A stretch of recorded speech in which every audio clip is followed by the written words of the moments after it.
So, what is yours? We have a lemon cupcake topped with honeyed almonds. Okay. And mine is a buttercream praline caramel crunch cupcake.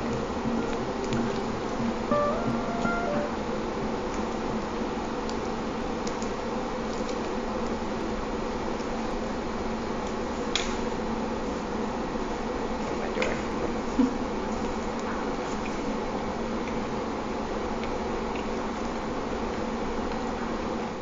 Okay, statements of meaning, the not so good examples.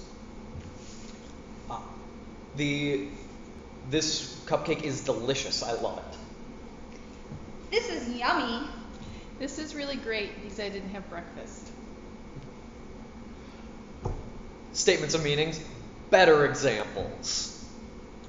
The ratio of frosting to topping, the crunchiness really balances it out well. In this cupcake, the lemon is really carried well throughout the frosting and down into the cupcake itself. In the lemon cupcake, the lemon is very bright and refreshing within the frosting.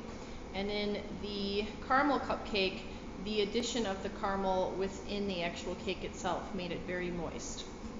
Okay, step 2, artist as questioner, the not so good questions.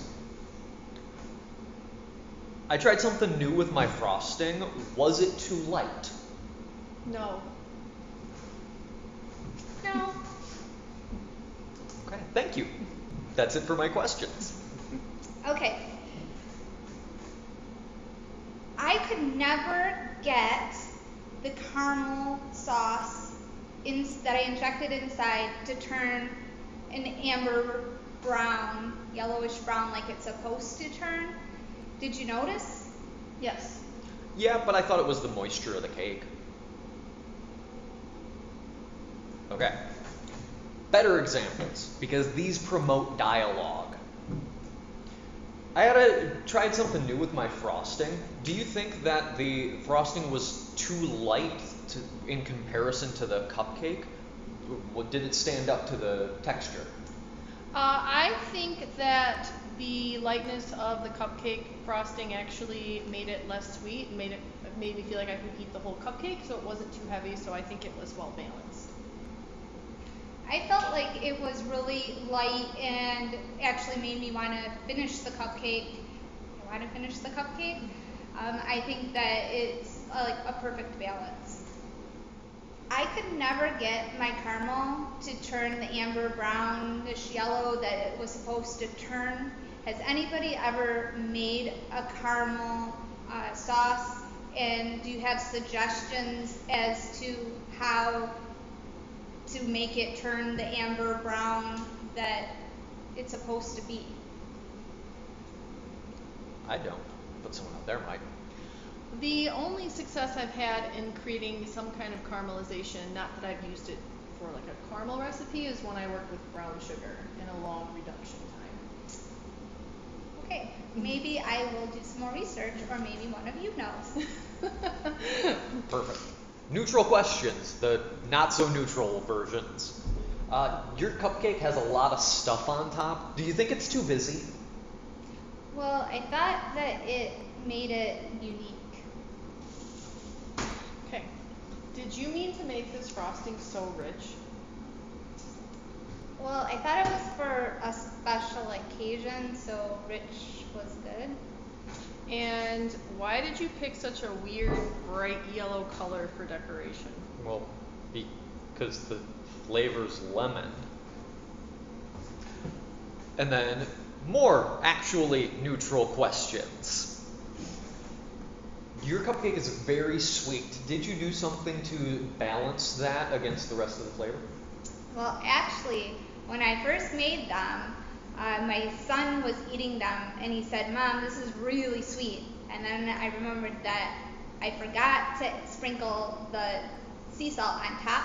So I went and I sprinkled the sea salt on top and he said it tasted a lot better. If you still think it's a little bit sweet, maybe I should add a little more. I think it's in a good spot. It got a really nice balance. Okay, great. Okay. And can you explain your technique for getting such a nice crumbly texture with your griddle? Yes. So you put all the ingredients, except for like the nuts and the coconut, and you boil it. You bring it up to 280 degrees, so you have to watch it really carefully, and keep making sure that you stir it often on the stove. And then as soon as it hits 280 degrees, with your thermometer, you need to take it off the heat and make sure that you pour it onto a cookie tray that has been really buttered well, so that it will come off later. Make sure to really put a lot of butter, pour it down, and take one of those rubber spatulas and lay it down, and then sprinkle your coconut and your nuts on top. Okay. And what was your process for achieving such a light, fluffy texture with your frosting? The frosting is actually more of a whipped cream. It is just heavy cream, confectionery sugar, and a little bit of lemon juice. Okay. So step 4, opinion time.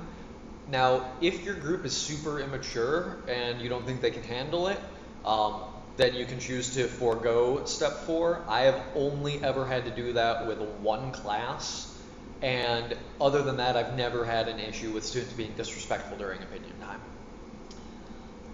Okay, I have an opinion about your griddle. Would you like to hear it? Yes. I think that your griddle is very well done, and that it's not super tough. And generally, I don't like griddle because it can be tough, and yours crumbles really nicely. Thank you.